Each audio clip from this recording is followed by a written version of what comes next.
E aí, galera, pense, estamos aqui para isso, numa distribuição Sebos do Igor, estamos aqui para isso depois de muito tempo, mais um dos meus vários e bilhões que vocês já estão acostumados.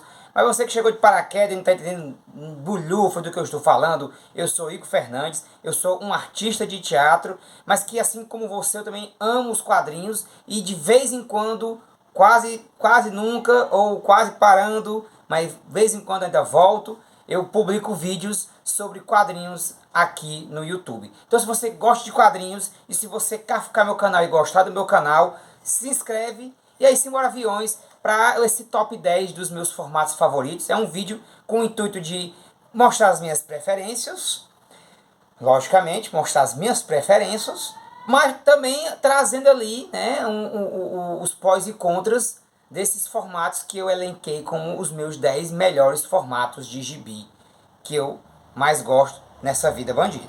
Então, segura aviões aqui pro 10º lugar. Não vou fazer muita firula, não. Rafa é até demais. 10º lugar, os ônibus. Os ônibus eu coloco em 10º, que é já trazendo os seus respectivos problemas, é que, por exemplo, a manutenção disso aqui é um grande problema. Porque, assim, você é vivendo e aprendendo, né? Eu pesquisando sobre manutenção de livros robustos e livros encadernados grandes como esse, né? De volume, de peso. Você, por exemplo, certo mesmo é você não é guardar em pé não, viu? Sabe qual que é o verdadeiro forma de guardar isso aqui? É deitado. Que quando você guarda deitado, você impede a gravidade dela arrancar o miolo da capa. Ah, mas você guarda um em cima do outro? Eu digo, não, porque aí se você também guardar em cima do outro, você também corre o risco de descolar a capa. Mas aí descobri que o formato ideal é ou guardar assim, deitado, ou guardar aberto, aí você quebra as pernas do indivíduo. Poxa, aí já é um problema, porque também tem um problema do manuseio. De você segurar um bicho desse por muito tempo de leitura não dá. Você botar numa mesa e ficar numa mesa todo lá também não dá. Ah, mas as pessoas ficam horas olhando para baixo com o celular na mão. Mas celular você deita, você coloca aqui, enfim. Tô defendendo de celular não. Mas um ônibus realmente tem esses problemas. Por outro lado, né, assim, você quer uma fase completa, é um busão. Então, assim, lógico que por tantos esses problemas que eu já elenquei, né, tem os outros, né, que enfim, a fabricação brasileira do formato de ônibus brasileiro tem apresentado diversos problemas ao longo das últimas publicações, das últimas impressões. Que seja de quem for a culpa, né? Paninho, tô gripado, gente, por isso que eu estou com a voz meio fanha e dei uma espirrada. Então, assim, por mais que tem essas questões, o formato ônibus ele tem essa questão do manuseio como um problema, porém, ainda assim, você tem a facilidade de ter toda uma fase num lugar só reunido. Seria legal se tivesse em outro formato? Seria. Mas quando não tem, quando você não tem para onde recorrer, você tendo em mente esses problemas que eu elenquei, é por isso que também, no meu caso, eu coloco ele em 10º lugar e também os meus poucos ônibus que eu tenho na minha coleção, aí não dá pra ver não, são poucos porque foram escolhidos de forma muito pontual e precisa, tendo em vista ali a minha necessidade de ter aquilo ali completo. Né? Logicamente que a escolha não é fácil, porque enfim são materiais muito caros e que nos pedem ali que a nossa escolha também envolva ter um espaço adequado para ter esse material e que a gente possa estar sempre ali nessa manutenção de folhear, de cuidar, de remexer, de ver se está tudo certo. Né? Então, por tudo isso, eu coloco ele em 10º lugar, mas eu também reconheço, logicamente, a importância dos ônibus aqui no Brasil como esse material que compila tudo num lugar só. Vamos em nono lugar. Nono lugar, eu vou botar aqui como exemplo os tankobons da Panini, porque quando eu voltei a ler quadrinhos, depois de ter parado, vendido tudo, largado, e aí quando eu volto colecionando Dragon Ball Super Tankobon da Panini, que na época esse vamos dizer, acho que era o que, 2017, né? As edições eram assim, a abertura das edições era muito problemática. Sem falar do tipo de papel que era muito mais frágil e que envelhecia com muita rapidez.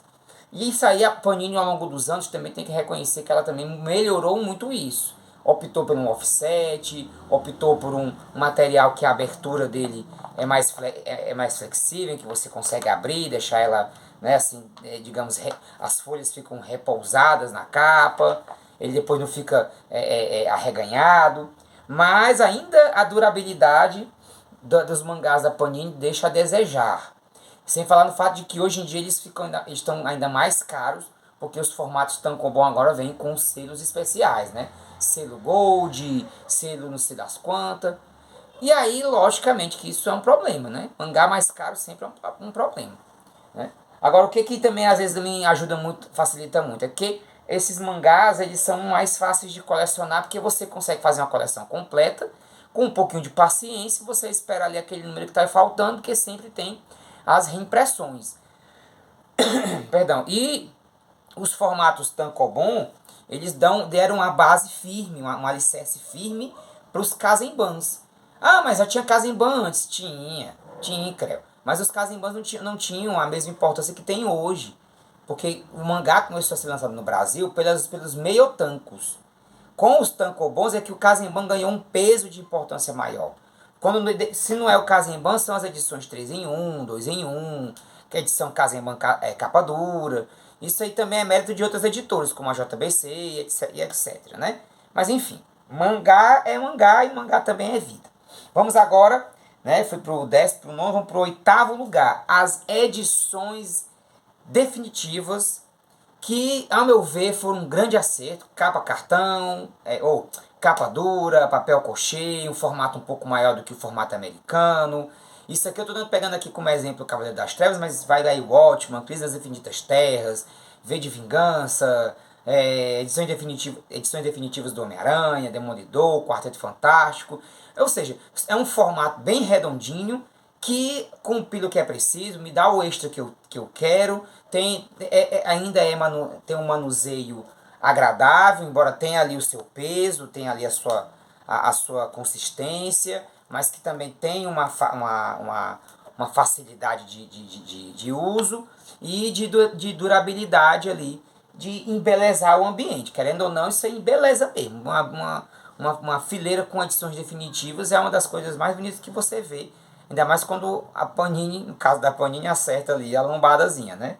Que é quase nunca. Mas enfim. Aí vamos agora aqui, né? Fui pro 10º, pro 9º, pro 8º, pro 7º lugar. Aí vamos evoluindo mais ainda pros edições mais robustas, só que capa cartão. Porque aí a capa cartão, a meu ver, aí é um manuseio supremo. Para mim, é um manuseio supremo. Seja papel crochê ou papel offset, essas edições aqui, elas são um manuseio supremo. Porque aí elas pesam um pouco menos do que a capa dura, elas realmente, o manuseio fica muito mais agradável, muito mais macio, mais fluido. Né? Você não fica tão preocupado. E agora essas novas versões, elas já vêm bem costuradinhas. É a cola e a costura. Mas antigamente não era assim não. Antigamente era só a cola, né? Se uma bicha dessa craquelava, já era. Mas eu tô vendo que ela teve um acerto bem bacana. Deixa eu pegar aqui um corte de costura. Um corte de costura é ótimo. Vou pegar aqui uma página de costura. Que era pra ter separado. Mas enfim. Esse daqui eu acho que não tem, porque foi o primeiro Epic Collection voltando, né? Mas os outros Epic Collections. Acho que o único defeito desse formato aqui, pelo menos de algumas das coleções, né? É a escolha das histórias, né? Mas isso aí já são outros 500. Então vamos lá. Foi pro 10º, 9º, 8º, 7º, pro 6º. Sexto aqui, vou colocar aqui os meio tankobons. Os meio tankobons, de preferência também os pequenos, mas também os capa cartão e papel offset. Todos eles. Ali tudo lançado pela Conrad, JBC e outras editoras da época que lançaram essas edições menores. Que aí também a gente chamou carinhosamente na época de formato de bolso. Que aí você leva para o trabalho, leva para a faculdade, leva para consulta médica, é fácil de levar, fácil de ler, né? Claro, o envelhecimento, a oxidação dessas edições é bem mais fácil, né? Muito mais fácil. Então o cuidado com elas é redobrado, você tem muita dor de cabeça com esses cuidados, mas assim, Vale a pena quando você tem a coleção completa, porque aí você, se você quer uma coleção só para você ficar lendo, ela é uma coleção que ocupa menos espaço. Ó. Aqui eu tenho aqui a Yu Yu Hakusho e Guerreiras Mágicas de Hedyard. E para mim é umas coisas que eu gosto muito em ter para quando eu precisar ir viajar, eu sempre preciso ter quadrinho na mochila. Sempre preciso. Não, seja qual for a história, mas eu sempre preciso ter quadrinho na minha mochila. Então esse formato aqui sempre é muito útil. Porque aí também não é só mangá, né? Tem edições, deixa eu pegar aqui, agora eu vou improvisar aqui, né? Tem edições como a da LPM, né? Da coleção do Garfield, tem a coleção Estalos da Reboot Comics, tem edições menores, pequenininhas, que, a meu ver, são edições que fazem toda a diferença. Que o formato de bolso, para mim, é vida. Ah, mas e o formatinho? Calma que eu chego lá. Vamos lá. Vamos aqui agora ao top 5. É o top 5? É o top 5, Pivete. Né? O 19º, oitavo, o sétimo, o sexto. Em quinto lugar, todas as edições capa dura, formato americano, papel coxi. Essas edições aqui são um primor. As pessoas estão dando desimportância a essas edições, porque agora tem os compilados, os compêndios, os ônibus, as edições absolutes, que realmente têm o seu mérito, mas que não tiram, assim, aí também ganham a questão do espaço, porque economizam espaço, mas não ganham o mérito da facilidade disso aqui. Isso aqui de beleza, de editorial, a maioria delas tem um editorial muito bonito. Eu peguei esse aqui de exemplo, que eu acho que é um dos mais bonitos que tem, assim, de editorial, de material, como material internamente é muito bem produzido, muito bem cuidado. Claro, alguns deles não têm os mesmos extras, ou não tenho a quantidade de extras digno, porém eu ainda acho que é um formato assim, que também entra nesse formato de viajar, de você levar na mochila, de você não ter medo de amassar dentro das suas coisas, dentro da mala, né? Querendo ou não, eu ainda sou muito fã desse tipo de formato. Um dos formatos de porta de entrada, que foi a minha porta de reentrada para os quadrinhos, que foi Batman ano 1, quando eu comprei meu primeiro Batman ano 1 capa dura, pela Panini. Então para mim ainda é um acerto, vejo que a Panini ainda mantém esse formato ainda em folga, né? Você tem ali Supergirl, Mulher do Amanhã, estão ficando um pouco mais caros, né? Assim, estão indo para uma casa dos cento e pouco, 120, 130, 140, mas querendo ou não, ainda é um formato agradável. Eu estou colecionando inclusive Batman série animada, Origins, e tô curtindo muito, né? Acho que ainda falta, pra mim tá falta só mais uma edição, que são 4, pra depois eu pensar em continuar ou não, e sim, aí é outros 500. Mas tenho curtido muito rememorar essa sensação boa de que eu tava voltando pros quadrinhos e pegar aquela edição ali, fácil de manusear, de folhear, muitas vezes, mesmo com os danos, elas são muito mais, elas também são bem resistentes, né? Elas aguentam muito rojão, porque às vezes uma edição mais robusta leva uma queda, pronto, descola o miolo, já era. Uma dessa não, no máximo vai cair, amassar um cantinho, mas ela tá lá firme e forte, né? Pelo menos para assim, aquele choque anafilático para testar o coração. Então vamos lá. Vamos em quarto lugar. É indiscutível que o formato mensal lombada canoa talvez um dos formatos mais acessíveis hoje, mesmo não sendo mais barato, mas ainda é o formato mais acessível, é o formato mais interessante. Embora eu não colecione mensais, mas as edições que eu ainda tenho nesse formato são edições que ainda eu prefiro 1000 vezes ter do que ter em outro formato.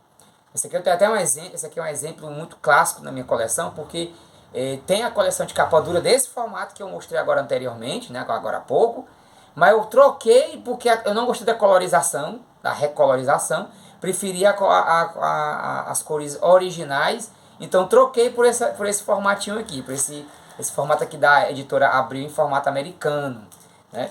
Porque, assim, muito melhor, para mim, muito melhor as cores originais, pelo menos nesse caso, mas a flexibilidade dessas edições me chama muita atenção, porque aí no caso eu posso guardá-las e não preciso necessariamente guardá-las em instantes, e isso também me ajuda a relação o espaço, né? O único problema é que você também, acho que é importante você tomar aqueles cuidados básicos de tirar os grampos para não enferrujar dentro da revista, etc e tal, né? Eu tenho Liga da Justiça versus Vingadores nesse formato, né? Lombada canoa, né? Mais maleável, né?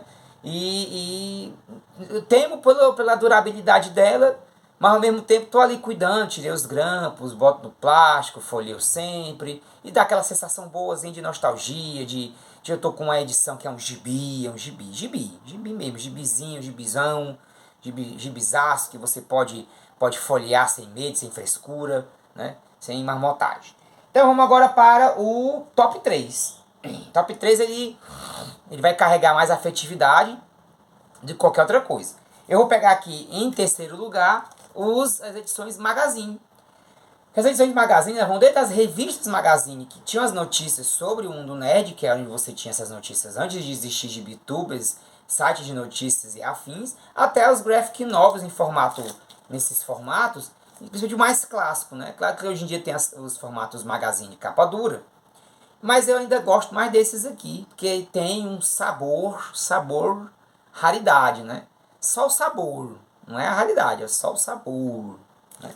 E muitas dessas edições não foram republicadas, e esses formatões Magazine, eles trazem uma peculiaridade ali. Era a edição de luxo de uma época muito anterior das edições de luxo atualmente, né? Até considerando também assim uma menção honrosa, antes de eu passar para o segundo e primeiro lugar, os formatões capa dura, que são formatos muito legais, assim, eu gosto, também são leves, são duráveis, tem um editorial muito bonito, né? Eu até peguei aqui de exemplo do Shazam versus Superman, porque estou numa expectativa muito feliz de quando chegar Super-Homem versus Homem-Aranha, que ainda vai vir mais barato do que essa edição aqui e numa capa cartão, né? Veja a hora de trazer isso aqui para vocês, mostrando a minha felicidade de ter esse material, né? Agora sim, não é fácil esperar quando você está com pressa, né? Então é isso aí.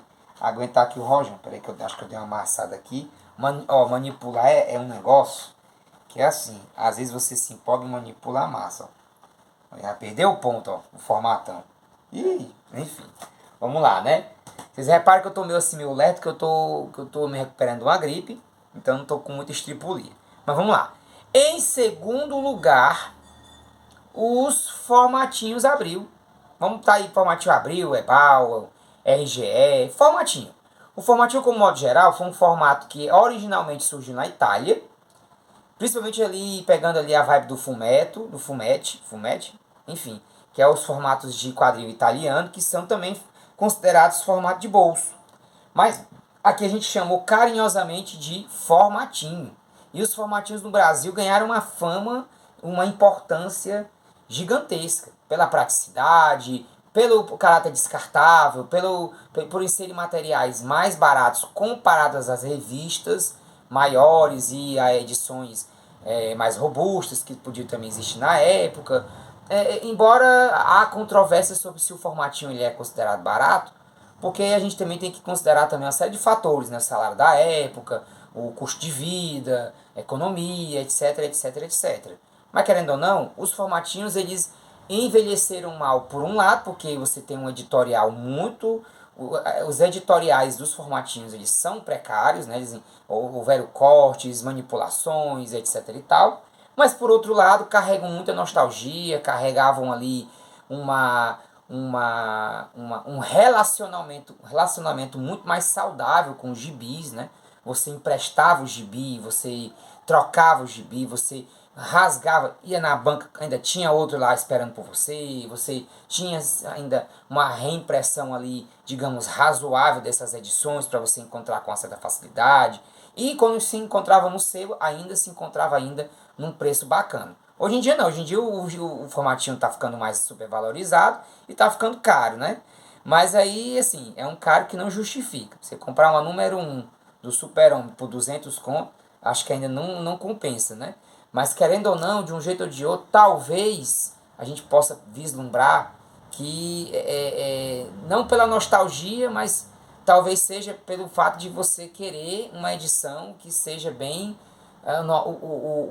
o espírito brasileiro, né? Do brasileiro prático, do brasileiro que gosta de ter uma coisa como essa, né? Assim, que rememora a infância, que rememora a nosso, um tempo de felicidade, talvez de ganhar aquele presente do pai, da mãe, de você estar ali com o seu gibizinho ali lendo na cama, lendo no colégio, enfim, isso aí tem um imaginário que ganha muito desse formato. Mas a gente também tem que ver que os problemas também pesam num formato que não se atualiza, porque de fato não tem mais como ser atualizado. A não ser por republicações em um formato melhor. E aí no meu primeiro lugar eu vou elencar os capa-cartão papel offset formato americano. E aí eu dou aqui o exemplo da Saga porque, querendo ou não, é até agora o melhor custo-benefício. São esses formatos que trazem todas as vantagens que eu já citei até então, de manuseio, de facilidade, de guardar, de durabilidade, e ao mesmo tempo de manuseio, de você poder ter a coleção completa, de você ter reimpressões com uma certa facilidade, de você conseguir pegar ali logo um pack completo, né? Eu acho que são formatos como... Eu estou pegando esse aqui como exemplo, mas também tem outras coleções nesse formato que você pega em coleções completas, pega logo os packs completos e facilita a sua vida, termina logo de fazer a coleção de uma única vez. E talvez os preços por mais salgados que fiquem, quando você vai ali fazendo a conta, você vê que a maioria das pessoas ali vai meio que tentando ser justa, mas também tem que lucrar um pouco de conseguir uma boa grana quando vende a coleção dessa completa, porque se a pessoa colecionou de uma por uma, ela teve trabalho, né? O mínimo teve trabalho ali de comprar uma por uma, né? Então é isso. Esse aqui foi, né, e sem falar também que assim, o editorial é bem melhor, a compilação das histórias é bem melhor, enfim, ela atualiza, né? Eu acho que talvez para uma geração lá, daqui a uns 20, 30 anos, talvez esse seja ali o formato nostalgia para essa geração, tal qual foi para mim o formatinho, né? Então é isso, meus amigos. Esse foi o meu top 10 de melhores formatos, onde eu aproveitei também o ensejo para discutir um pouco. Não digo que eu estou trazendo aqui as verdades absolutas, mas o que eu posso ter dito, posso ter suscitado em você também a reflexão, e aí, claro, você traz ali as suas discordâncias com educação, com maturidade, eu leio o seu comentário e a gente conversa aqui nesse vídeo, tá certo? Então, um beijo, um abraço, desculpe aí essas demoras de postar vídeo, mas você que é meu incréu, assíduo, que não desiste de mim, não se desinscreve, tá sempre esperando pelos vídeos, eu tenho certeza que você fica feliz quando vê vídeo novo do canal Sebos do Igor. Eu sei. Tamo junto, viu? Tamo junto. Vamos trabalhar.